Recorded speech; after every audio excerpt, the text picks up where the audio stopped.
Yes.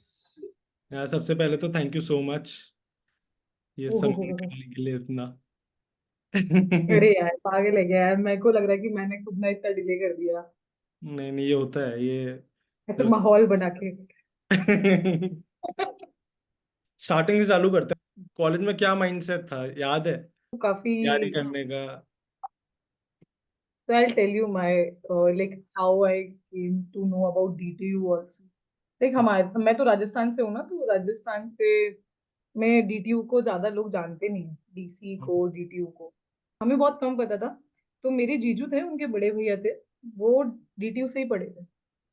तो इस वजह से मेरा वन ऑफ द रीजन था कि उन्होंने मेरे को बोला था कि अगर मेरा ऐसा था कि मेरे को ईएस करने का था और मेरे को सिविल चाहिए थी, अगर मेरे को आईटी दिल्ली मिलेगा तो मेरे को सिविल से फिर मेडी से ज्वाइन कर देना हम्म। और फिर ईएस बनने का, ऐसे टेंथ में ही ऐसे पता था मुझे।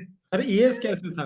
पर एक्चुअली मेरे को ऐसे था कि टेक्निकल में अगर सबसे अगर इंजीनियरिंग में सबसे गवर्नमेंट एग्जाम में कोई सबसे बड़ी एग्जाम अगर कोई क्रैक करने की होती है वो यूपीएससी के थ्रू इंजीनियरिंग सर्विसेज रहती है। हम्म। सो आई वाज वेरी क्लियर कि मेरे को ईएस करने का है। हम्म। तो फिर उसके बाद ऑन बिहाफ जे ने बोला कि यार डीटीयू ज्वाइन कर लो, सिविल नहीं मिलेगा तो सेकंड चॉइस रखना है एनवायरमेंट इंजीनियर, हम्म। क्योंकि environment one of the subject होता है सिविल इंजीनियरिंग का। हम्म। उसमें काफी 100 मार्क्स का आ सेट जाता होते है। हैं, काफी सिमिलर सब्जेक्ट्स होते हैं।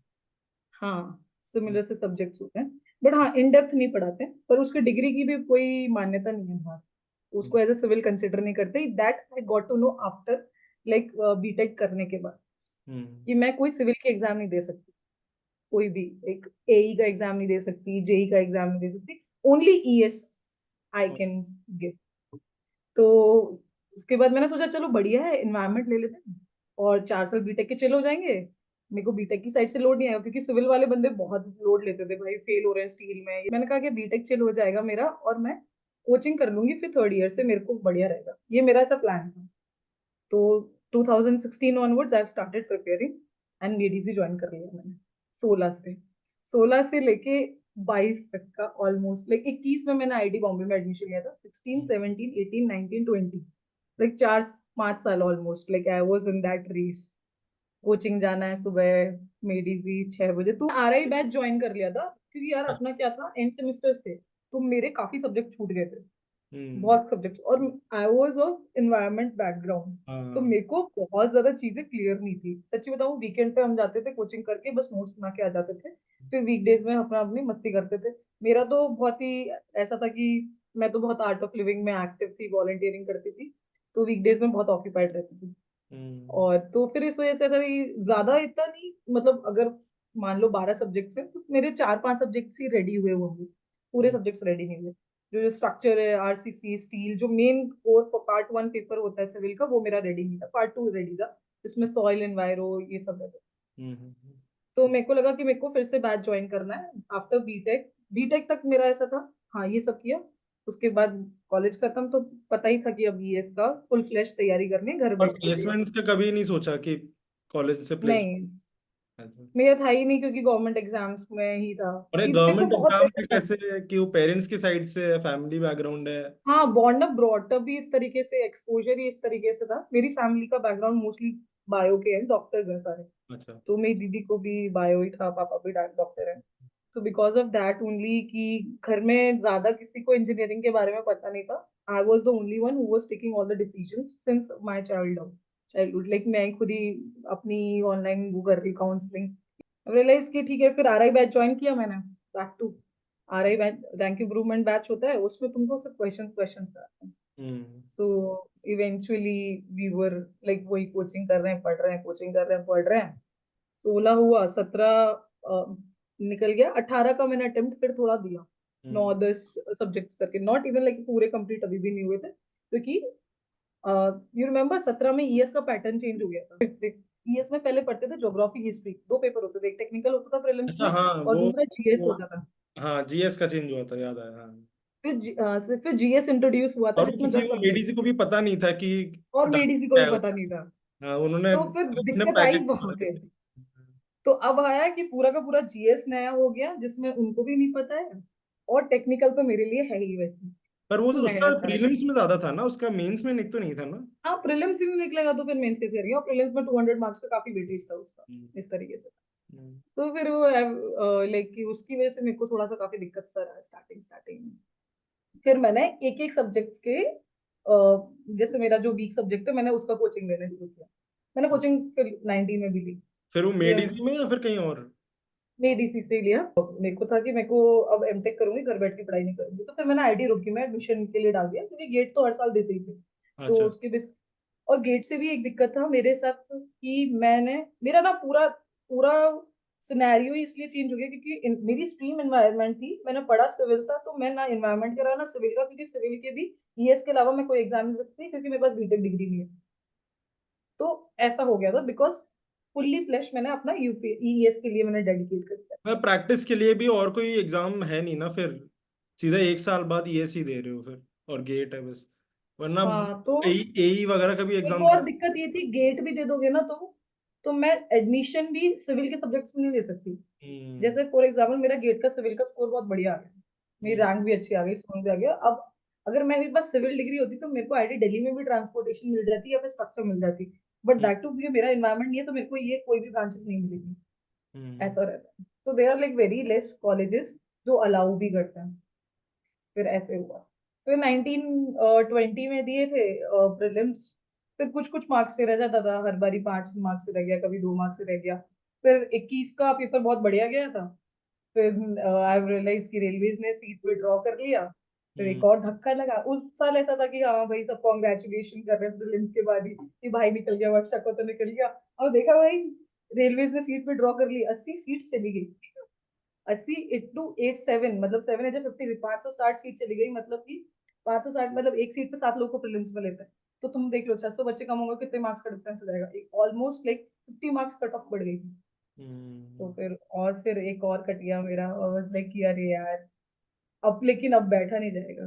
अब आईटी रुड़की में मैंने बताया 18 में आईटी रुड़की लिया था एडमिशन, लेकिन मेरे को वापस आ गई थी मैं, क्योंकि मेरे को था कि मेरे को फिर से पढ़ाई ही करनी है। मुझे हम्म। नहीं है तो साइमल्टेनियसली मैं कोचिंग से पढ़ाना भी शुरू कर दिया था मैंने।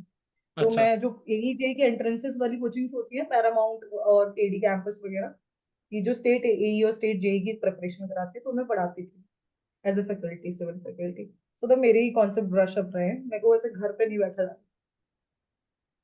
और साथ में मेडीजी के कुछ प्रोफेसर हैं उनके साथ काम भी करने लगी थी, जो टेस्ट सीरीज वगैरह बनाते हैं हम लोग। तो एई की एंट्रेंस टेस्ट सीरीज और ये सब काम करते हैं। फिर रेलवे ने सीट पे ड्रॉ कर लिया तो आई रियलाइज कि भाई अब तो सब सपने चूर चूर हो गए हैं, अब तो मेरे को रेलवे ही चाहिए था। मेरे को अदरवाइज ऐसा था कि मैं कितना भी टाइम ईएस में दे सकती हूँ कि आज नहीं तो कल तो होगा, ऐसा मेरा वो था। I have never imagined my self कि विदाउट बीइंग ईएस मेरी लाइफ में क्या हो, क्योंकि वो बहुत छोटे से सपना देखा है मैंने। तो हम्म। वो चीज ऐसी थी कि मैं नहीं होगा तो पता नहीं क्या करूंगी, मेरे को खुद को नहीं पता। बट मेरे को बनना तो ग्रुप ए है, ये मेरे को बहुत ऐसे क्लियर था हमेशा से कि एक प्लेटफॉर्म मेरे को चाहिए। मैं I was very hardcore art of living follower, you know this since when hmm. I was in college. तो मेरे को था कि मैं एक प्लेटफॉर्म जहाँ से मैं, क्योंकि मैं ग्राउंड वर्क पे बहुत वॉलंटियरिंग कर रही थी, तो मेरे को हम्म। था एक प्लेटफॉर्म मुझे चाहिए जहाँ से मैं बहुत ज्यादा लोगों को, मतलब होता है ना कि इन्फ्लुएंस कर सकूँ, तो एक प्लेटफॉर्म चाहिए मुझे। वो हम्म। इजी हो जाएगा मेरे लिए। तो that was one of the way कि मेरे दोनों चीज हो जाए, एक तीर दो निशाना टाइप। तो ये हुआ था। लेकिन आई वुड नॉट लाइक से कि मेरा बीच में ब्रेक डाउन नहीं हुआ और इस टाइप की चीजें नहीं हुई। Like there was a time I was like कि नहीं यार अब क्या करूं मैं, मतलब मेरे से नहीं हो रहा है, मतलब नहीं होता यार, मतलब र- कब तक ये एंडलेस सा स्ट्रगल लग रहा था कि कब खत्म होगा यार ये, मतलब since a childhood I am just like studying and studying and studying. Like today I am 28 and I am like कि मैं अभी भी मतलब लास्ट ईयर तक पढ़ाई की है, मेरा आईटी बॉम्बे लास्ट ईयर ही खत्म हुआ है। तो हम्म। मैं तब से पढ़ाई ही कर रहे हैं और ऐसे अब तुम अपने साथ के लोगों को देखते हो कि यार पता नहीं लोग क्या क्या मचा रहे हैं भाई, दुनिया में क्या क्या कर रहे हैं। तो लगता था but eventually in that way art of living helped me a lot. Like personally I would suggest everyone to do that workshop, क्योंकि जब कॉलेज में थे ना तब तो उसका एप्लीकेशन तो आया ही नहीं था यार। जब कॉलेज के बाहर निकले ना, जब तुम रियलिटी में मतलब तुमको लाइफ फिट करती है, तब you get to know like कि तब मेडिटेशन क्या होता है, तब क्लैरिटी ऑफ माइंड क्या होता है, तब तुमको खड़ा रखने के लिए क्या चीजें जरूरी हैं। वो तो भाई फेथ एक चीज होती है, वो चीज मेरे को आर्ट ऑफ लिविंग से मिली। So that was the time मैं साधना करती थी बहुत। सुबह उठ के सुदर्शन क्रिया करती थी। एक स्वामी जी हैं जो ऑनलाइन सुदर्शन क्रिया मतलब साधना लेते थे 4 बजे उठ के। तो उनके साथ मेरा शेड्यूल फिक्स रहता था, सुबह 4 बजे से ब्रह्म मुहूर्त में 3:30 बजे ध्यान करना। मतलब ऐसे बोले थे कि तुम करोगे तो दैट लाइक वेरी इफेक्टिव। तो वो 6:30 बजे तक साधना करो, फिर उसके बाद पूरा शेड्यूल रहता था, कैसे करते थे पूरा। कोर्स कोर्स कैसे कैसे कैसे कोर्स रहते हैं आर्ट ऑफ लिविंग के? आर्ट ऑफ लिविंग का सबसे बेसिक कोर्स होता है हैप्पीनेस प्रोग्राम। हम्म। उसमें आपको बेसिक में आपको सबसे पहले सुदर्शन क्रिया सिखाई जाती है, जो मेन क्रक्स है ना आर्ट ऑफ लिविंग का, बेस्ड ऑन द सुदर्शन क्रिया। उसमें आपको अपार्ट फ्रॉम सुदर्शन क्रिया, उसमें आपको अब इस एज ग्रुप में हमें बहुत सारी चीजें मजा भी नहीं आएगा। I am telling you to be honest, like हमें बहुत सारी चीजें ऐसे भी यार पता है, ये पता है, ये पता है। बट हम्म। सुदर्शन क्रिया will be the like that technique जो तुमने कभी ऐसे लाइफ में आफ्टर दैट कभी कुछ ऐसा महसूस नहीं किया होगा। सो कंप्लीटली लाइक आफ्टर क्रिया you will feel like a rebirth, that's kind of thing. मतलब तुमको लगेगा यार तुम फिर से जन्म हुआ। तो अभी दैट्स अभी अभी वेरी ये powerful practice. Technique. It's a very, या आई डू। अच्छा, और अभी इट्स अच्छा, लाइक अभी मैंने प्रैक्टिस छोड़ा करना। है अरे ऐसा टाइम था कि नहीं भी प्रैक्टिस किया, क्रिया करने का मन नहीं करता था यार। बैठने का मन नहीं करता था मेरा, किसी से मिलने का मन नहीं करता था। मैंने 2017-18 के बाद अपने नंबर चेंज कर लिए थे, लोगों से बात नहीं किया था। मेरे फ्रेंड्स, मेरे बहुत सारे एनवायरो के फ्रेंड्स थे, वो बहुत करते थे, पुश कर करके बुलाते थे मेरे को, तुम मिल। There is one of my very good friend, Aryaman Jain, if you know him. So he, Akshay Sudeshwar, Sanskriti Bhatt, all of these people, hmm. like they were like कि यार तू मिल, तू ऐसे न मत रहे यार, तू मिल मिल मिल। So we used to meet, like मैं मना करती थी, मैं नहीं मिलूंगी, मैं नहीं मिलूंगी, मुझे नहीं मिलना है यार, मुझे मिलना ही नहीं है। Like what I'll talk, like मैं बात क्या करूँ, किसके बारे में बात करूँ, मुझे तो अच्छा ही नहीं लग रहा है कुछ। मैं तो तो इस टाइप। इमेजिन ही नहीं कर सकता। मैंने कॉलेज वाली वर्षा देखी है, फिर मैं रील्स पे आईआईटी बॉम्बे वाली हर वर्षा देखता हूँ। तो मुझे तो अरे यार, ये हुआ नहीं। IIT Bombay was a fun ride all together, I am telling you, that was the. अरे यार वो तो अलग ही, 21 में मेरे को रियलाइज हुआ अब ये छोड़ने का है, ठीक है। मेरे हम्म। को था कि 21 में लाइक अब यहाँ से नई जर्नी स्टार्ट करनी है अपन को, अब चॉइस हो गया 3 साल में, मैं बता रही हूँ अब पूरा मेरा बहुत ही अलग जर्नी था। हम्म। 21 में आप रियलाइज कि मैंने, मेरे घर से बहुत ज्यादा ये सब था, बहुत ही कंजर्वेटिव फैमिली है, राजस्थानी है लोग, बहुत सपोर्टिव है, नो डाउट, बहुत ऐसा सपोर्टिव है, तुम कोई डिसीजन ले लोगे तो खड़े हो जाएंगे तुम्हारे साथ। बट ऐसे हैं कि सोसाइटी के भी प्रेशर तुमको साइमल्टेनियसली साथ में देंगे तुम। जैसे फॉर एग्जाम्पल मैंने बोला अब तो मुझे एमटेक करने जाना है, मैंने लिस्ट डाउन किया कि हमारे कंट्री में, इंडिया में है क्योंकि बाहर लोग भी जाने का, क्योंकि वो मास्टर्स करने में इतना इंटरेस्ट हमेशा से ही नहीं था। हम्म। बट इवेंचुअली अब मुझे कुछ करने को है नहीं है, तो फिर अब टू बी ऑनेस्ट अब नहीं है कुछ, कि हम्म। अब मैं कहाँ से स्टार्ट करूँ, क्योंकि 4 साल 5 साल OMR पेन पेपर से क्वेश्चन सॉल्व करें, आई am not even good at computer also, like उस स्टेज पे। हम्म। राइट, तो इतना तुमको वो कर देता है कि अब तुम कहीं के नहीं रह पाते उस टाइप से। तो आई वाज लाइक यार, अब मैंने ऐसे सोचा कि अब लिस्ट डाउन किया कि which is the best like environment department of our country type. Hmm. देखा तो IIT बॉम्बे का EACD डिपार्टमेंट। हम्म। सो उस टाइम पे दिस वन ऑफ लाइक एक और चीज बहुत ही वो है कि पहले कभी गेट एनवायरमेंट इंजीनियरिंग में नहीं हुई। अच्छा। गेट का कभी एनवायरमेंट का कोड ही नहीं हुआ। They always been like environment science का था, पर लाइफ साइंसेस का था, बायोटेक का होता था, एनवायरमेंट इंजीनियरिंग का नहीं। 2021 में जब रेलवेज ने हटाया, 21 में ही इंट्रोड्यूस हुआ एनवायरमेंट इंजीनियरिंग। तो मैंने दिया वो गेट, एकदम उसमें आई मतलब। Got very good rank, like 2 digit types कुछ रैंक, बढ़िया रैंक आई। हम्म। उससे फिर IIT बॉम्बे मिला। हम्म। फिर फर्स्ट चॉइस में आ गया, फर्स्ट चॉइस लाइक जून में एडमिशन हो गया। सबसे बढ़िया चल रहा था, सबसे मस्त ऑनलाइन क्लासेस। कोई कॉलेज नहीं जाना है। आई वॉज वेरी हैप्पी। साथ में मेरे को था कि अगर तैयारी करनी है तो मीन वाइल मैं state, I was very confuse कि मैं CSE की साइड स्विच करूँ था। माई डैड वॉज लाइक टू अब सिविल सर्विसेज प्रिपेयर कर, और ऑप्शनल सिविल और स्टार्ट कर दे। आई वाज लाइक यार मेरे को अभी ऐसा है कि एक नहीं हुआ मेरा और मैं एक और स्टार्ट कर दूं, फिर मेरी ये वाली 4 साल की जर्नी फिर और 4 साल एक्सटेंड हो जाएगी, फिर मैं तो कहीं करूँ, then I will be like totally gone वाले स्टेट हो जाऊँ। हम्म। सो मैंने कहा यार नहीं, अभी मुझे अपना 3 साल या 2 साल में अपने आप को सॉर्ट करना है, कि मेरे को कुछ तो चाहिए टाइप अभी। फिर then I went to my dad, my mom was like अब और 2 साल और लगेंगे, फिर शादी कौन करेगा तेरे से। तो ऐसे Rajasthani all womens are like that. तो यार मम्मी कहती है कि यार शादी कौन करेगा बेटा, बहुत लेट हो जाएगा।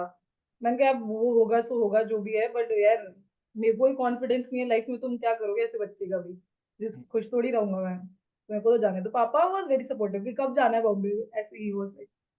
तो मैं चली गई फिर उसके बाद।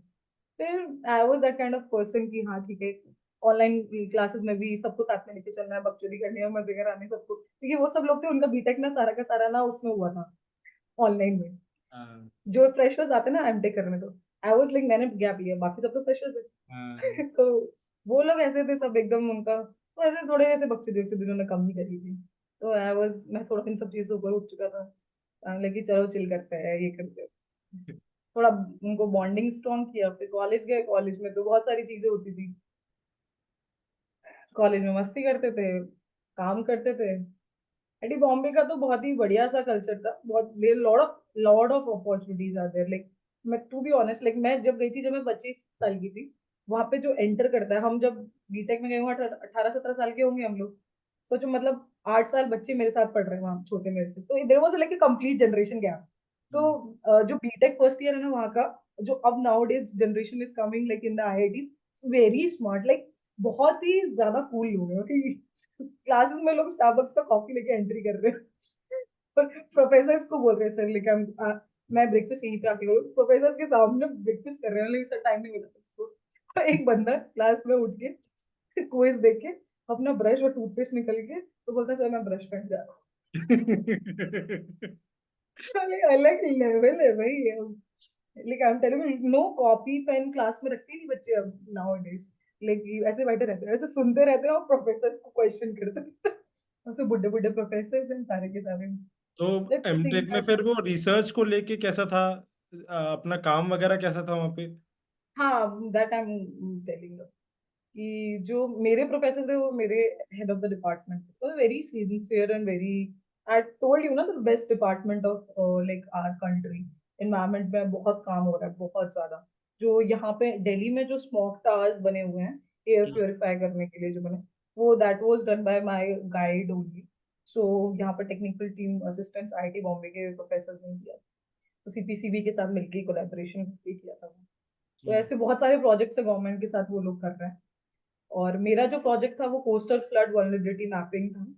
तो that in that process I have learned lot of things.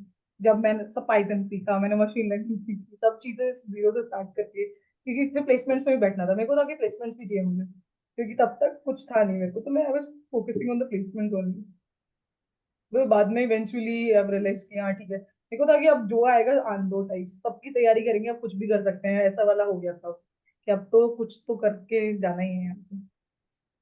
तो नॉन कोर कंपनी से भी बैठने लगे, कोर में भी बैठने लगे, सब तो प्लेसमेंट की प्रिपरेशन की, और थीसिस भी साइमल्टेनियसली करने लगे। थीसिस में मेरे को, क्योंकि इतना पढ़ाई कर लिया था ना यार अंकित कि, और इवन इंजीनियरिंग के बाद ना अब चीजें ना बहुत ज्यादा टफ नहीं लगती थी, मतलब कोई एमटेक में मुझे इतना सा भी बहुत प्रॉब्लम नहीं आया था, मतलब वैसे लगे मैंने साइड से निकाल दी थी, हम्म। थीसिस से लेके everything was very like very easy for me. मुझे लगता है उसके बाद बस वो एग्जाम शायद मेरे को लगता है मेरे लिए नहीं बनी थी, वो इतना एफर्ट जितना मैंने वहां मारा उसका शायद 10 या 15% मैंने कहीं चीज में नहीं मारा होगा अपनी लाइफ में जिसमें मैं सक्सेसफुल हूँ। That's what I was saying कि, और वही और वहाँ चीज। वहाँ पे क्लियरली प्रोबेबिलिटी का खेल है ना वहाँ पे। सीट्स कम होने की वजह से है। आप तो मेहनत कर रहे हो इतने साल तक, घिसना तो आता है। आपने जेई में घिसा, आपने उसके बाद घिसा, फिर एमटेक में घिसा, तो हम्म। घिसना तो आता है, और घिसने वाले पर काफी लोग हैं और सीट्स कम है।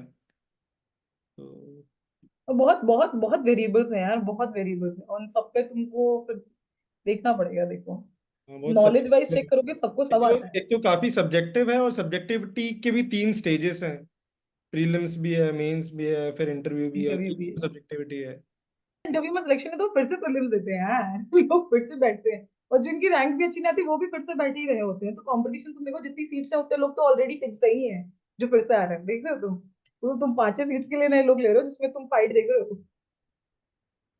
सो अब तो मुझे वर्थ ही फील नहीं होने लगा था एक समय के बाद, तो कि यार इतना वर्थ भी है, इतना सब कुछ मैंने खो दिया है अपनी लाइफ में, कि मैं अपने माँ बाप को समय नहीं दिया अपनी लाइफ में।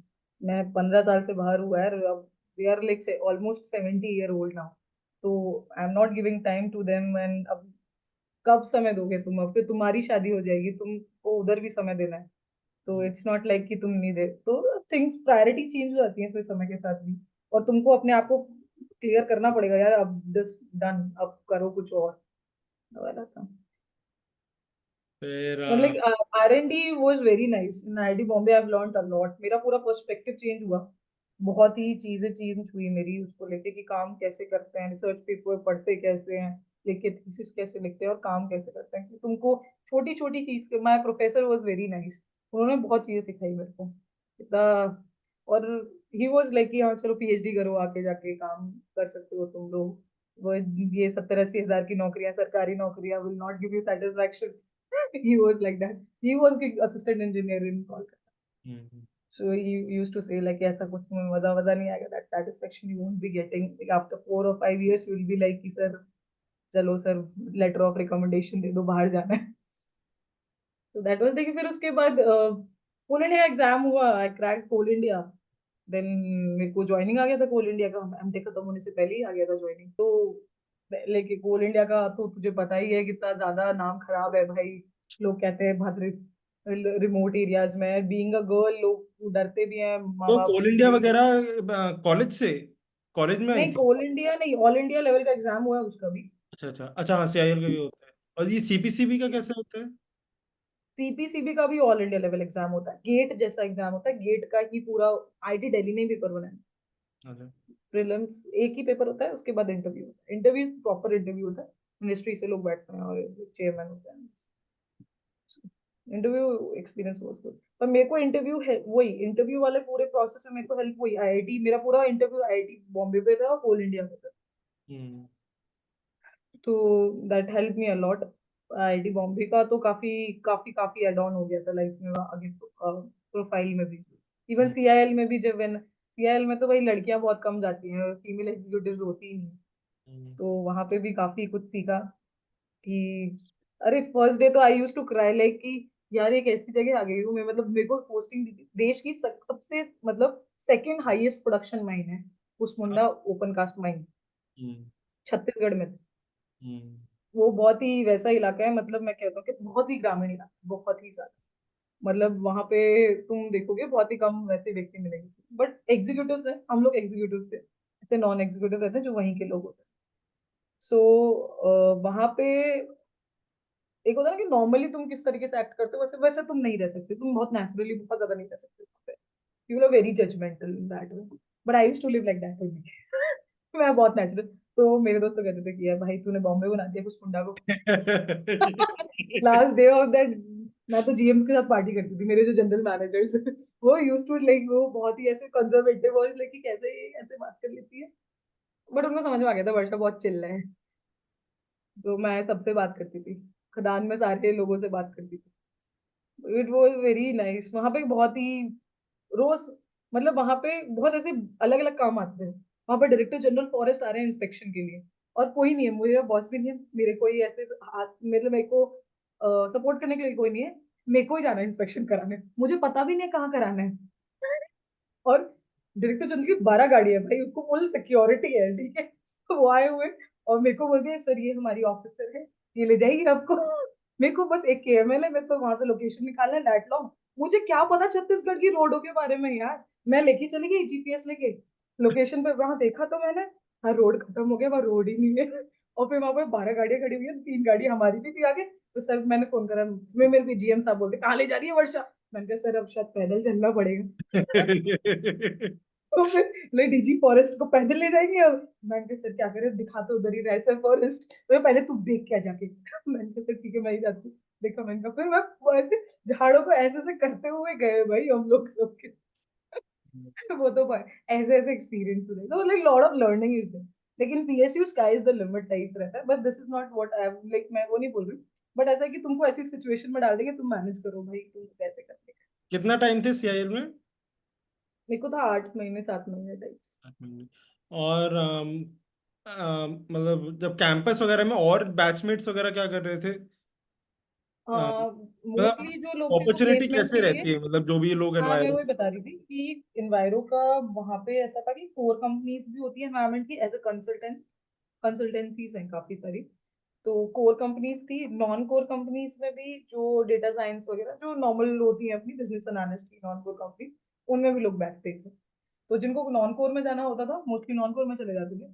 और मेरे जो बैचमेट्स हैं काफी लोग कोर में प्लेस्ड हुए थे। Adani green was one of the company, जो काफी बढ़िया कंपनी है, और उसमें मेरी जो रूममेट थी, one of my very good friend, she was placed in Adani, it's very good company, 2 लोग उसमें प्लेस्ड हुए थे। कितने का टेरा बैच एक था? कंपनी थी। बैच कितने का था, कितने लोग थे? हम लोग तो ज्यादा थे, 22-23 लोग थे, बट बीच बीच में जैसे सीआई लोग गया चले गए छोड़ के, कहीं कोई सिलेक्शन हो गया बीच में तो चले गए छोड़ के। तो 17-18 लोग थे मोस्टली, लोग सब प्लेस्ड हो गए थे at the end, everyone was placed, government और the other, everyone was like IIT Bombay कोई इन कोई दैट वे, भी लाइक रिसर्च कंटिन्यू करता है? या रिसर्च मोस्टली वही लोग कंटिन्यू करते हैं जिनका या तो जॉब पर्सपेक्टिव से वो नहीं रहता है कि जॉब नहीं है। एक्चुअली जो मैं बता रही हूँ ना, जो कंसल्टेंसी जो इन्वायरो की कोर कंपनी है ना, वो R&D में ही काम कराती है। तो मोस्टली उसमें रिसर्च है, उसमें काम कर रहे हैं। जैसे लाइफ साइकिल असेसमेंट वाला जो फंड है, वो मोस्टली कंपनीज करवा रही है। तो वो लोग LCS में कंसल्टेंट की तरह लेते हैं, तो उसमें तुम पूरा एनवायरमेंट का काम करते हो इस टाइप से। बाकी एनवायरमेंट में गवर्नमेंट सेक्टर में बहुत सारी नौकरियां रहती हैं। अब तो हम तो, जैसे मैं अभी सेंट्रल पोल्यूशन कंट्रोल बोर्ड में एज साइंटिस्ट भी हूँ, तो हम्म। हमारे जितने भी स्टेट पोल्यूशन कंट्रोल बोर्ड हैं उनमें भी ये असिस्टेंट सीआईएल इंजीनियर। सीआईएल के बाद फिर वहीं पे रहते रहते पेपर दिया था सीपीसीबी का? हाँ, मैंने जून में ही एग्जाम दे दी थी, हाँ, हम्म। जब मैं सीआईएल में ही थी तब। मैं सीआईएल ज्वाइन कर ली थी, मैंने थोड़ा पहले ज्वाइन कर लिया था, मेरा एमटेक का थीसिस का प्रेजेंटेशन भी नहीं हुआ था। I told you my professor was very supportive, you can not do like simultaneously two things all together.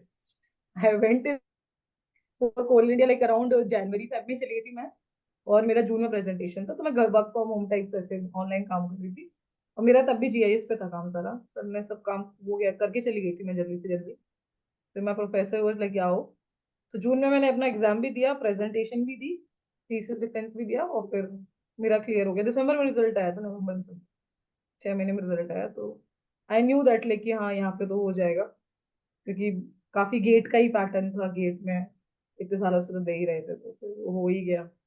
तो माय इंटरव्यू वाज मतलब गुड, ऐसी ऐसे इंटरव्यू वाला। सीपीसीबी में एंटर करने का यही तरीका है, या फिर और भी कोई हाँ, तरीके हैं ऐसे? CPCB में एज अ साइंटिस्ट के अलावा कॉन्ट्रेक्चुअल बहुत सारे स्टाफ हैं, और उसके अलावा और भी पोजीशंस हैं लाइक सीनियर साइंटिफिक, वो लेकिन लोअर लेवल होती है। एज अ ऑफिसर लेवल जो है वो हमारा ही एंट्रेंस होता है। उसके बाद फिर प्रमोशन से ही है, जो डायरेक्टर लेवल के लोग हैं फिर मेंबर सेक्रेटरी बनते हैं। फिर हम्म। चेयरमैन जो होते हैं वो IAS होते हैं, जो कि हर उसको ऑटोनॉमस बॉडी को अपन देते हैं। बाकी उससे नीचे सीनियर साइंटिफिक असिस्टेंट्स होते हैं, जो हमारे अंडर होते हैं, हमारे अंडर नहीं, हमारे से नीचे होते हैं। उससे फिर JLA होते हैं, ऑफिस अटेंडेंट होते हैं, SRA JRF और ये सब लोग भी होते हैं। इनको इनकी रिक्रूटमेंट्स भी चलती रहती है, इसमें MSc BSc वाले लोग भी होते हैं, काफी लोग हैं। और डिपार्टमेंट्स तो जैसे हर कंपनी में होता है, IT डिवीजन है उसमें IT वाले लोग हैं, अकाउंट्स में MBA वाले लोग भी होंगे, इस टाइप से हर तरीके के लोग होते हैं। तो ऐसे और कौन से ऐसे एग्जाम्स होते हैं सीपीसीबी और हाँ, मैं पीएसयू? वो वही बता रही थी। इन्वायरमेंट इंजीनियर्स के लिए आई लाइक मैंने जितनी गवर्नमेंट एग्जाम्स है, मैंने काफी एग्जाम्स दिए हैं। सी ओनली द PSU, 2 ही PSU इन्वायरमेंट इंजीनियर्स को रिक्रूट करती है, एक ONGC करती है, एक CIL करती है। CIL लेती है आपका इंडिविजुअल एग्जाम लेती है, जो खुद का अपना खुद वो कराती है। ONGC गेट के थ्रू लेती है, काफी कम वैकेंसीज लेती है, एक एक दो दो आएंगी। बट उनका बहुत ही प्रेफरेंस ऐसा रहता है, इन्वायरमेंट, BTech MTech या कुछ भी, और गेट भी इन्वायरमेंट, मतलब बहुत ही प्रेफरेंस उनको इन्वायरमेंट चाहिए होता है। कोल इंडिया वाले इन्वायरमेंट का तैयारी कराते हैं, एग्जाम देते हैं। 2 PSU हो गए, उसके अलावा स्टेट एंट्रेंसेस होते हैं, जितने भी स्टेट पोल्यूशन कंट्रोल बोर्ड हैं और हम्म। पोल्यूशन कंट्रोल कमिटीज हैं और इन्वायरमेंट कंजर्वेशन बोर्ड्स हैं, जितने भी स्टेट्स के, वो लोग रिक्रूट करते हैं। जैसे कि हम साइंटिस्ट भी हैं, हमारी पोस्ट का इक्विवेलेंट नाम है AEE, असिस्टेंट एनवायरमेंट इंजीनियर्स भी हैं। हम्म। तो उसी पोस्ट पे वो लोग भी रिक्रूट करता है। अच्छा। स्टेट्स अपनी रिक्रूटमेंट अपने हिसाब से करता है, कभी केरला पोल्यूशन कंट्रोल बोर्ड्स की जगह निकलती हैं, कभी पंजाब की निकलती हैं, कभी हरियाणा की निकलती है, और इस टाइप कितनी से। कितनी सीट्स होती हैं ऑन एन एवरेज और ये डिपेंड करता है सीपीसीबी कि की? कितने साल में वैकेंसी निकाल रहे हैं ये लोग। मोस्टली अगर 3-4 साल में निकालेंगे तो 20-30 पे निकाल लेंगे, या फिर 15 पे निकल, क्योंकि वो एक्चुअली ऐसा रहता है ना कि कितने रिटायर हो रहे हैं उसके बेसिस पे भी होता है मोस्टली। एक्चुअली 2027 2025 जो ईयर है ना, वो काफी मेजर जंक ऑफ रिटायरमेंट्स होंगे उस ईयर में। जितने भी हम, क्योंकि कभी बहुत साल पहले कभी इस टाइम पे बहुत रिक्रूटमेंट हुई होगी हर हर मिनिस्ट्री में, हर गवर्नमेंट सेक्टर में, पीएसयू से लेके सेंट्रल गवर्नमेंट के सारे स्टेट गवर्नमेंट के 25 में काफी लोग रिटायर कर रहे हैं एक साथ। तो इसलिए रिक्रूटमेंट्स भी काफी बढ़ रहे हैं। काम अभी कैसा लग रहा है? अभी तो काम यार, मुझे लगता है काम ना काम ही होता है काम का ना, काम को बहुत एनालाइज नहीं करना चाहिए। आप रियलाइज डू कि यार तुम अपना 100% दो, तुम जो भी कर रहे हो, that will make you satisfied. Otherwise तो तुम ऐसे उसका कंक्लूजन निकालने की कोशिश करोगे ना, यार इससे मेरी पढ़ाई का क्या फायदा हुआ, ये क्या हुआ, ये सब करने की कैलकुलेट करोगे ना भाई, तुम कहीं मतलब, because work is like that only. One of my friend से है, ये भी आईडी बॉम्बे मैं से है, he got placed in Ernst young. ये भी हमारी क्लास में पहला लड़का था जो प्लेस हुआ था आईडी। तो ये भी ईवाई बिट से। ईवाई पे अभी यहीं गुड़गांव में हो आप? एरो सिटी में। अच्छा, एरोसिटी। हाँ मतलब सेम। तो क्या मैं रहता पीछे है, हूँ। लोग प्रोपोर्शन कैसा रहता है वहाँ पे? लोग नॉन टेक प्रेफर करते हैं या फिर टेक जाना चाहते हैं एम टेक करने के बाद लोग? यार जो मिल जाए जो वो मिल जाता है वही। एमटेक के बाद तो टेक। ऐसा रहता है कि बस मिल जाए। एमटेक इंडिया में एमटेक करने का purpose is, if you are jobless people are doing because of that. Like by choice बहुत कम लोग होंगे जो रिसर्च कर रहे होंगे। वही बहुत कम। ये भी बेचारा बीटेक के बाद, बिट से बीटेक किया है, उसके बाद फिर भी वो बीडीसी कोचिंग कर रहा है मेरी जॉब थी पर वो बकवास थी। he got मुझे placed पसंद नहीं in, थी he got placed, बिट्स वाली। and then after that BDC करवा रहे जबरदस्ती घर वाले। मुझे करना था, मैंने मना किया। ऐसे हुआ इसके साथ भी। फिर लेकिन he was very intelligent, तो बहुत ही जल्दी जल्दी इसने प्लेसमेंट्स का भी और ये सब। आईआईटी तो स्मूथ था, बिट्स में आईटी। प्रॉब्लम थी। हाँ। वहाँ अटेंडेंस नहीं थी तो। वहाँ पे अटेंडेंस का सीन नहीं था? बिट्स में है नहीं ना अटेंडेंस का, तो अच्छा, मिड्स में नहीं, हाँ। 0% अटेंडेंस चलता है। तो हाँ। मेरे तो सेकंड सेम में, थर्ड सेम में जीरो ही थी। जीरो अटेंडेंस की दिन। एक एक क्लास ए गया था भाई। सेकंड सेम चल कंटिन्यू करते हैं में। तो। हाँ मतलब गवर्नमेंट जॉब्स में मैं एनवायरनमेंट का बता रही थी कि 2 PSUs हैं जो लेती हैं। उसके अलावा मैंने स्टेट एंट्रेंसेस बता दी जो पोल्यूशन कंट्रोल बोर्ड्स की होती है, जो बहुत सालों में होती है। इट्स नॉट लाइक कि तुमको बहुत ही हर साल आपको कोई ना कोई रिक्रूटमेंट मिलेगी। और दैट टू स्टेट वालों को लिए रिजर्वेशन रहता है 50% टाइप्स कि R&D में और मास्टर्स में और पीएचडी में बहुत ज्यादा स्कोप रहता है एनवायरमेंट वालों के लिए। आईआईसी बैंगलोर हो, आईटी दिल्ली हो, और आईटी बॉम्बे हो, लॉट ऑफ लाइक बहुत अपॉर्चुनिटीज है वहाँ पे, बहुत लोग बहुत रिसर्च कर रहे हैं। और फिर मोस्टली लोग बाहर चला जाते हैं पोस्ट डॉक करके स्पेशलाइजेशन करने के लिए। है तो मतलब प्रोफेसर, बैचमेट है कोई जो गए हैं अभी उसके बाद? हमारी क्लास में कोई भी व्यक्ति ने पीएचडी में कन्वर्ट नहीं किया। हम्म। किसी ने भी पीएचडी में कन्वर्ट नहीं किया। बहुत कम लोग हैं। जो मेरे इन्वायरो के बीटेक के जो लोग थे, उनमें से एक व्यक्ति, क्योंकि वो ज्यूरिख चला गया था, अक्षत था, वो उसने मास्टर्स किया एमएस वहां से, वहीं से अब वो पीएचडी कर। सो वहाँ मेरे बीटेक वाले लोग तो कर रहे हैं काफी। तो सीआईएल में अब मतलब वो लोकेशन एक मेजर रीजन था कि सीपीसीबी में शिफ्ट करना? यार आई एम टेलिंग यू, वही वाला जो दिमाग होता है ना हमारा कि यार जो मैंने पढ़ाई करी कुछ काम नहीं आई, वो वाली फीलिंग वहां पे बहुत ज्यादा थी, क्योंकि वो अल्टीमेटली कोल प्रोडक्शन कंपनी है। एनवायरमेंट एक छोटा सा डिपार्टमेंट था उसका। अल्टीमेटली कोल प्रोडक्शन पे फोकस रहता है वहां पे, माइनिंग इंडस्ट्री है फुल ऑन। आपके डिपार्टमेंट को कोई तवज्जो नहीं देगी, तुम्हें कुछ काम तुमको बोलेंगे, तुम्हें एकदम साइडलाइन करके जाएगा। हम पे वहां पे लाइजनिंग ऑफिसर काइंड ऑफ ही काम करते थे हम लोग मोस्टली तो हम कोई दिक्कत बताएंगे तो वो दिक्कत उनको दिक्कत लगेगी। हम बोलेंगे सर कि सर पोल्यूशन हो रहा है, ओपन कास्ट माइन है, ये है सर, ये करते हैं, that this is not the right platform. I think I should not say bad about my last organisation, but it's like reality right. मेरे को एनवायरमेंट के लिए काम करने का वहां पे बहुत ज्यादा मौका नहीं मिला इस टाइप से, बिकॉज वहां पे बहुत ऑक्यूपाइड तुम्हें मतलब नहीं, वही production is the main, whole production पे फोकस रहता है वहां पे मोस्टली। सो अनलाइक लाइक यहाँ पे CPCB is the fully environment dedicated वो कंपनी है, कंपनी नहीं ऑर्गेनाइजेशन है। सो ये तो डिफरेंस है, ये तो मैं और सीपीसीबी की पोस्टिंग्स किधर किधर रहती हैं इंडिया में? हाँ CPCB के RD ऑफिसेज है 9, काफी बढ़िया लोकेशन है। चंडीगढ़ हो गया आपका, भोपाल हो गया, गुवाहाटी हो गया, पुणे हो गया, शिलोंग हो गया, बैंगलोर या हैदराबाद में से कोई एक जगह है। हम्म। बढ़िया जगह है सारी। ये 9 RD ऑफिसेज है, और ये आगरा में भी प्रोजेक्ट ऑफिस है।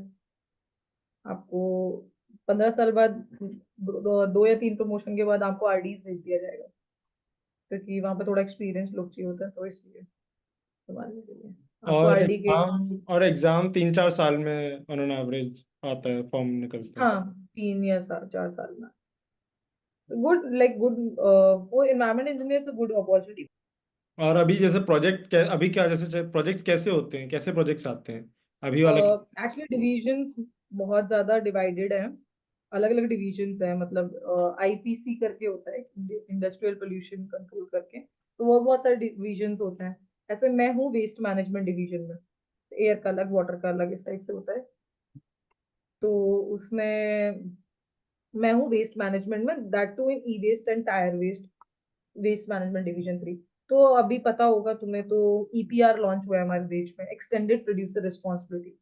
तो हम EPR हमारे देश में उसको काफी ज्यादा इम्प्लीमेंटेशन के लिए उस पर फोकस है अभी, वो बहुत नया है, और उस पर ऊपर से बहुत प्रेशर है कि हमें EPR लागू करवाना है। तो हम्म। अभी हम EPR देख रहे हैं, उसके 3 पोर्टल्स हैं, वेस्ट टायर, बैटरी के और ई वेस्ट का। तो तीनों पोर्टल्स हम देखते हैं, उसमें हम लोग सर्टिफिकेट्स देते हैं, जो प्रोड्यूसर्स होते हैं और रिसाइकलर्स होते हैं, और वो अपने क्रेडिट्स जनरेट करते हैं और फिर आपस में एक्सचेंज करते हैं, ट्रांसफर करते हैं। तो उससे यही है, एक तरीके से ट्रांजेक्शन होते हैं, तो एक तरीके से लाइसेंस भी देते हैं।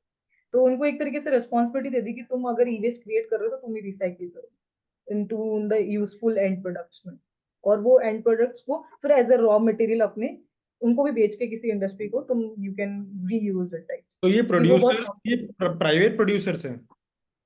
हाँ, ये सब प्राइवेट, सब स्टेक होल्डर्स है, सारी कंपनीज जो भी रिसाइकलर्स है सब प्राइवेट है सब। तो फिर अब इनके पास मतलब हम जाते हैं, सीपीसीबी जाता है कि ये इम्प्लीमेंट करना नहीं, है, या फिर एक्चुअली क्या होता है, ये नोटिस ये भेज क्या दिया है करते या हैं, फिर वो आ कोई रहे भी हैं? इंडस्ट्रीज, हाँ कोई भी इंडस्ट्रीज अगर कोई भी प्लांट लगाता है तो उसको उसके लिए, प्लांट लगाने के लिए कंसेंट लेना पड़ता है। Consent to authorisation and consent to operate करके होता है। ऑथराइजेशन, क्योंकि ये जो वेस्ट है ये सब, टायर तो आता है हैजार्डियस वेस्ट में, तो हैजार्डियस वेस्ट का ऑथराइजेशन क्योंकि मूवमेंट होता है, तो ये 2016 का रूल है कि आपको ऑथराइजेशन स्टेट देती है। तो स्टेट के पास पूरी लिस्ट होती है जितनी भी इंडस्ट्रीज हो, क्योंकि उन्होंने कंसेंट दिए हो। तो फिर वहां से लिस्ट लेके उनको फिर सबको मेल्स किए जाते हैं, उनको फिर ऐसे उस तरीके से कनेक्शन हो। और रिसाइकलर्स भी, तो इससे ये भी है कि हैजार्डियस वेस्ट जो भी है ये बाहर नहीं फैले, इससे ये वो ना हो, पोल्यूशन ना हो, इस तरीके से इसको फिर से वो कर दिया जाता है रिसाइकिल। तो अभी ये अदरवाइज लैंडफिल में रहेंगे, फायर करेंगे अपन इनको, तो फिर वो बायोफ्यूरेंस और ये सब निकलते हैं, BOPs वगैरह निकलते हैं इनके अंदर से, तो बहुत हार्मफुल होते हैं। तभी इस चीज पे क्या मतलब, इसी ऑफिस की यही टीम काम कर रही है या फिर हाँ, अलग अलग ऑफिस में ये this is the like multiple team? The division, like I am telling you, the head office, यहाँ से चीजें होती है। कोई भी चीज इम्प्लीमेंट, क्योंकि मंत्रालय से रूल निकलता है, वो लोग रूल पब्लिश करते हैं, रूल पब्लिश करने की कमेटी में भी यहाँ के डिवीजन हेड्स होते हैं जो हम्म। रूल्स बनाते हैं। रूल पब्लिश हो गया, रूल में लिखा जाता है बाकायदा, दिस इज अ रूल, अब इसकी टेक्निकल इम्प्लीमेंटेशन गाइडलाइन CPCB बनाएगा, क्योंकि ये जो CPCB बॉडी है ये टेक्निकल असिस्टेंट देती है मंत्रालय को, ministry of environment, forest and climate change को। तो हम्म। उसके जितनी भी गाइडलाइंस है, अब रिसाइकलिंग कर रहे हैं लोग, इसकी गाइडलाइंस बनाना कि वो कैसे सामान को रखेंगे, स्टोरेज, वो मशीन कौन से लगाएंगे, वो लोग एयर पोल्यूशन कम करने के लिए लगा रहे हैं, क्योंकि हर मशीन से कुछ वेस्ट निकल रहा होगा, कुछ फ्यूम्स निकल रहे होंगे, कुछ एमिशंस भी हो रहे होंगे, तो तुमको उसके उस टाइप लगा, ये सारी गाइडलाइंस हम बनाते हैं, जैसे मैं बना रही हूँ अपनी रिसाइकलिंग। तो ये सब फिर वो जो गाइडलाइंस निकलेंगी वो पब्लिश होंगी, वो सारे स्टेट पोल्यूशन कंट्रोल बोर्ड को देंगे, हम डायरेक्शन देंगे, वो स्टेट वाले फिर रिसाइकलिंग करते हैं, ऐसे पूरा हायरार्की रहता है। तो हम्म। मतलब if I am making guideline it will be implemented, like वो देश में लागू होगा। सो ये लाइक वो चेंजेस तुम्हें दिखते हैं, तो वो काफी बड़ी चीज, ऐसे तो दिखते हैं। तो तो बड़ा वो जब सोच मैं के पूछ रहा था ना कि काम में कैसा लग रहा है, तो यही छोटी छोटी चीजें ही होती हैं, जब वो वैलिडेशन मिलता है कुछ, या फिर एक हिट करता है कि चलो आप पहले भी तो इम्पैक्ट क्रिएट करने की तरफ सोच रहे थे ना।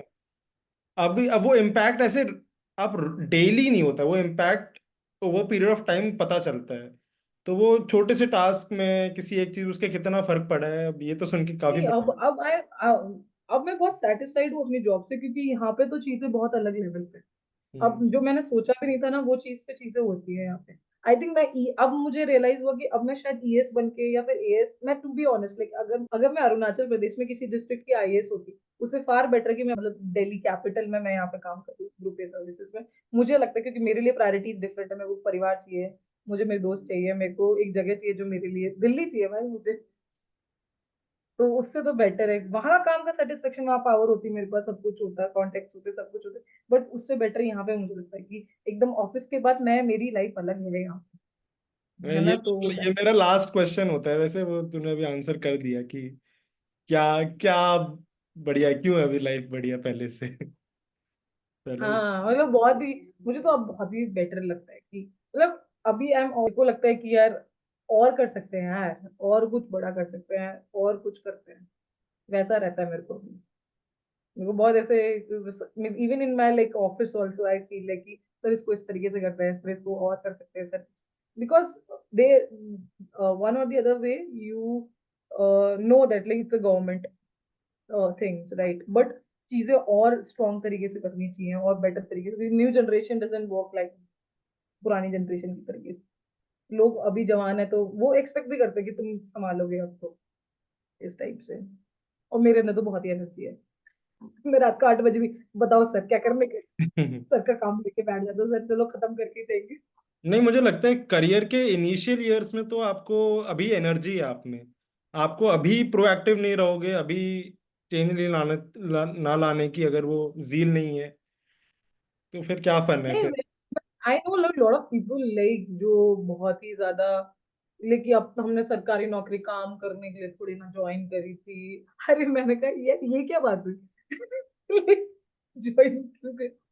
नहीं नहीं, मतलब मुझे ये पुराने जमाने के लोग तो लगते हैं थोड़े, हमारे जो हमसे 20-30 साल बड़े लोग, पर हमारी नहीं, मैं I am generation telling about my batchmates, some of my batchmates are like that, like कि अब थोड़ी काम करेंगे, पढ़ लिए यार अब थोड़ी काम करेंगे, ऐसे करते सारे घंटे थोड़ी काम करेंगे। अरे पर मेरे यार ख्याल से मतलब गवर्नमेंट ऑर्गेनाइजेशन में भी अगर आप वैसे हो तो वहां पे भी फिर ग्रोथ आपकी कम होगी ना, आपको कोई निकालेगा नहीं। पर नहीं, वो निकाल नहीं सकता कोई आपको, बट बात वो भी वही तो, रहती है कि तुम्हारे हाथ में, तुमको 30 साल है, तुम 30 साल में बहुत चेंजेस क्रिएट कर सकते हो। हम्म, तो उस मेरे को तो लगता है समय बहुत कम है उसमें भी, दैट टू मैं अपनी फैमिली को और उसको दूंगी थोड़े टाइम के बाद। तो हम्म, वो चीज जिसमें भी यार तुम अगर 8 घंटे 9 घंटे ऑफिस में हो, 3-4 घंटे बहुत रूटीन ही वर्क होता है जो हम्म, तुम्हें करने ही करने होते हैं, और वो कुछ चेंजेस नहीं क्रिएट कर रहे होते यार। तो 2-3 घंटे डिस्कशंस मीटिंग्स होती है जिनसे तुमको लॉन्ग टाइम में चीजें होती हैं, उसमें तुमको बहुत इफेक्टिवली सोचना पड़ता है। अभी तो सुनने वाला पीरियड है, सुनते रहो क्या चल रहा है क्या चल रहा है, एब्जॉर्ब करने वाला। और सीपीसीबी में वो कैसे होते हैं प्रमोशंस वगैरह, हाँ, यहाँ पे 3.5-4 साल में प्रमोशन है। साइंटिस्ट बी से साइंटिस्ट सी डी सी ऐसे। डी ई, हाँ F, scientist F is D, G तक रहता होगा मेरे ख्याल से। जी। एफ एफ तक, हाँ जी तक पता नहीं यार, एफ सुना है मैंने लास्ट को, जी भी अच्छा, होता होगा। मेरे पापा डीआरडीओ में है तो वो भी। वो भी साइंटिस्ट भी हैं, हाँ, थे होंगे, नहीं नहीं, वो तो अब वो जी। लगे होंगे साइंटिस्ट भी। हाँ, बी लगे थे, अभी तो हाँ तो मुझे पता होगा। रिटायरमेंट आने वाला है। My dad got retired in 2018 only, that was one of my, वो एक और स्ट्रेस था मेरे ऊपर, पापा रिटायर हो जाएंगे तो पीएस बनने का। पीएस नहीं बनी मैं तो, पापा तो रिटायर हो जाएंगे फिर क्या होगा, ये क्या होगा। अरे यार, इतनी टेंशन लेती थी, खुद ही लेते हैं हम लोग टेंशन ना, खुद ही हमने खुद ने माइलस्टोन्स क्रिएट किए हुए हैं। बट लेकिन eight the and I feel like whatever happens happens for the best. Faith रखने का मतलब बहुत जरूरी है, पेशेंस रखने का है, और खुश रहने का बहुत जरूरी है यार। मतलब ये सब चीजें हम जो कर रहे हैं, कुछ भी कर रहे हैं, हम समय काटने के लिए ही कर रहे हैं। मतलब टू it's very like, I am telling you honestly कि खत्म तो होना ही है यार। इसका मैं रियलाइजेशन जब हिट होता पिछले है। 6-7 महीने से जब कोई पूछता है ना कि क्या कर रहा है, मेरा ये होता है भाई समय काट रहा हूँ। सब सब नहीं काट रहे, सबने अपने अपने समय काट गेम्स रहे हैं बना लिए हैं यही समय तो, काटने के लिए। समय काटना है यार, तुम खत्म हो जाना यार। तुम कितना भी लेके जो सब थोड़ी लेके जाओगे, एक्सपीरियंसेस लेके जाओगे जी। मेरे को तो रहता है, मेरे को बहुत एक्सप्लोर करना है, मेरे को स्पिरिचुअलिटी बहुत एक्सप्लोर करनी है, मेरे को बहुत करना है वो सब चीजें। ऑफ लिविंग के मैं अलावा भी और भी कोई कुछ एक्सप्लोर किया है? मैं आर्ट ऑफ लिविंग के कोर्सेज के बारे में बताती हूँ। मैंने तुम्हें सिर्फ सुदर्शन क्रिया बताया ना, जो बेसिक प्रोग्राम है, उसी के बहुत एडवांस कोर्सेज भी हैं। एक एडवांस मेडिटेशन प्रोग्राम होता है जिसमें क्या होता है, साइलेंस में रहना होता है तुम्हें 4 दिन। हाँ हाँ हाँ हाँ हाँ, उसमें यू मेरे एक पता है ना तुम्हें? हाँ पता है, मेरे एक नोन है, अमन गुप्ता नाम है वो, फार्मले कंपनी है, D2C ब्रांड है, तो उसमें वो मार्केटिंग वगैरह हेड करते हैं। तो वो जाते हैं, वो अपने, उनका काफी हेक्टिक काम रहता है, पर वो कुछ कुछ महीने में, एक हफ्ते का 10 दिन it's a detox, no it's a rejuvenation वाला concept. If you want to like कि एकदम ही रिजुविनेट होके आना है ना, वो 4 दिन का ब्रेक लो विपासना एक जैसा नहीं हफ्ते। होता ना? नहीं, विपासना ऐसा नहीं। उसमें आपको क्या करते हैं, जैसे 100-200 लोग साथ में कोर्स कर रहे हैं, तो उसमें आपको सेवा सत्संग करना है, साधना करनी है, और आपको साइलेंस में रहने का है। ठीक है, आपको कुछ एक्टिविटीज असाइन कर देंगे, चुपचाप आप वो काम करोगे, फोन यूज नहीं करोगे, इवन आई कांटेक्ट भी नहीं करते। The purpose of that is like you have to be with yourself for hmm. 4 days। कि तुमने लास्ट सब खुद के साथ समय कब बिताया? फोन लेके समय बिताना खुद के साथ नहीं होता है। रील्स देखना, लाइक तुम बस अपने साथ हो। दैट व्हाट, लाइक अरे बहुत ही अद्भुत कोर्सेज हैं यार, आई एम टेलिंग यू। अलग अलग एक्सपीरियंस है मेरे जो आर्ट ऑफ लिविंग एक्सपीरियंस में। I have done like 8-9 advance courses. मैंने 8-9 एडवांस मेडिटेशन प्रोग्राम्स के, मैंने बहुत कोर्सेज किए। एक होता है, एक श्री श्री लेवल योगा 2 कोर्स है, उसमें आपको बॉडी क्लेंजिंग होती है आपकी। उसमें आपका इंटेस्टाइन को क्लीन किया जाता है, बिकॉज जैसा बोलते हैं, जैसा अन्न वैसा मन होता है। तो हम जो खाते हैं उससे मन, उनके थॉट्स पे बहुत ज्यादा फर्क पड़ता है। तो आपको जो भी क्योंकि हम पूरा क्लेंस तो करते नहीं है हमारा इंटेस्टाइन में कहीं ना कहीं, तो उसकी वजह से कुछ ना कुछ इंप्रेशन होते हैं थॉट पे। तो उसको पूरा क्लेंस किया जाता है, पूरा एकदम इंटेस्टाइन क्लीन हो जाता है। तो उसको शंख प्रक्षालन, आयुर्वेदिक पुरानी टेक्निक्स है हमारी, बहुत पुरानी, उनको यूज किया जाता है। नजल क्लीनिंग होता है, जल नेती से इधर से पानी निकल के इधर निकालोगे। सारा जो म्यूकस कंजेशन होता है जिसकी वजह से यहाँ पे दर्द होता है, माइग्रेन होता है, और ये सब चीजें होती है। तो that's very very powerful meditation techniques हैं वहां पे। गुरुदेव कुछ खुद कोर्सेज लेते हैं, श्री श्री रविशंकर, जिसमें विज्ञान भैरव एक प्रोग्राम है, जिसमें जब शिव जी ने पार्वती जी को, पार्वती जी वॉज लाइक कि तुम अकेले अकेले ध्यान करते हो, मेरे को तो ध्यान सिखाते नहीं हो। तो उस लाइक चल ठीक है, मैं तुझे सिखाता हूँ। तो 108 टेक्निक्स हैं वो। तो वो विज्ञान भैरव है, तो उसमें एक एक टेक्निक गुरुदेव खुद सिखाते हैं। तो वो होता है यहाँ पे, विज्ञान भैरव मैंने किए हैं। तो उसमें ऐसे अपने स्टेडियम, JLN स्टेडियम में मतलब 20-20 हजार लोग साथ में कर रहे हैं, इस टाइप से। उस अब बहुत पावरफुल होता है, group Sadhana is very powerful. Like तुम अगर 10-15 हजार लोग एक साथ साधना कर रहे हैं, क्या ध्यान कर रहे एवरेज हैं। कॉस्ट क्या रहती है ऐसे कोर्सेज की, और कितने दिन के होते हैं या कोर्स? डिपेंड करता है, वेन्यू पे डिपेंड करता है कहाँ पे हो रहा है। एक तो लोकेलिटी कौन सी है, और टीचर्स कौन से हैं। तो ये हम्म। कुछ टीचर्स इंटरनेशनल फैकल्टीज हैं, थोड़े से एक्सपेंसिव रहते हैं, क्योंकि उनका आना जाना भी देखना होता है, उनका रहना भी देखना होता हम्म। है। तो मोस्टली एडवांस कोर्सेज का 3500 है, और बेसिक जो art of living happiness programme है वो 1500 है। बेसिक प्रोग्राम का 1 टाइम मेंबरशिप होता है, तुम एक बार करते हो, उसके बाद तुम रिपीट करो फ्री में, कहीं पे भी कहीं भी कर सकते हो। मोस्टली लोग बाहर भी करते हैं, तो लाइक 160 देशों में है ना, हाँ, कितने? 160 कंट्रीज में है आप सकते हैं। और बहुत ज्यादा art of living everywhere. Like तुमको हर जगह मिल जाते हैं लोग, जय गुरुदेव बोल के किसी में घुस जाते हो। वेरी गुड, नेटवर्किंग बहुत अच्छा हो जाता है, बहुत कनेक्शंस बन जाते हैं तुम्हारे। इवन कोल इंडिया में my boss was art of living follower. उनका कहीं ना कहीं तुमको ऐसा कोई व्यक्ति मिल जाता है, अरे ये तो यार अपना बंदा है। और ठीक है, चलो ठीक है। चलिए, it was nice to talk to you after long thank you time. So much यार, थैंक थैंक नहीं, सीरियसली नहीं बोल रहा, थैंक अरे यू। यार थैंक यू मत बोले यार, थैंक यू सो मच। तू नहीं, पर तुझे मैंने थैंक यू वो सो मच। उसमें, मैंने अभी इतने दिनों बाद वो फॉर्म्स देखा, एक फॉर्म जो भरा था ना, तो मुझे लगा वो फॉर्म हाँ, कौन भरेगा। मैंने लिंक में डाला था नीचे भर, याद है? एक गूगल फॉर्म भरा होगा। मैंने भरा था क्या वो फॉर्म? हाँ, तो किसी, क्या भरा था मैंने? मतलब गाइडेंस सीकर्स और गाइडेंस गिवर्स के नाम से वो दो थे फॉर्म। अच्छा, मैंने भरा होगा शायद, हाँ। तो वो मैंने अभी देखा वो, तो इसीलिए मुझे लगा मैं यार ये बहुत वो like very close to my heart ना, this topic is very close. तो मुझे तो, मेरे को तो खुद को मन कर रहा है, लाइक आई गॉट वन अभी invitation from IT Bombay also. मेरे को फेस्ट में बुलाया है उसके लिए, गेस्ट लेक्चर के लिए एल्यूमिनाई के। तो ईएसडी डिपार्टमेंट में बहुत कम एल्यूमिनाइज है जो सेंट्रल पोल्यूशन कंट्रोल बोर्ड है, एनवायरमेंट वालों के लिए तो the CPCB is the most no. तो मैं तो यही काउंसलिंग में मेरे को यही बोलने का है उनको कि यार भाई, if you want to do something for environment ना, तो थोड़ा सा पॉलिसी मेकिंग में और इसमें जाओ, बहुत जरूरी है। इम्प्लीमेंटेशन तो यहीं पे हो रहा है, तुम आर एंड डी करते रहोगे, कोई लिंक नहीं है भाई वहां पे देश में, तो इम्प्लीमेंट होने का कोई फायदा है नहीं।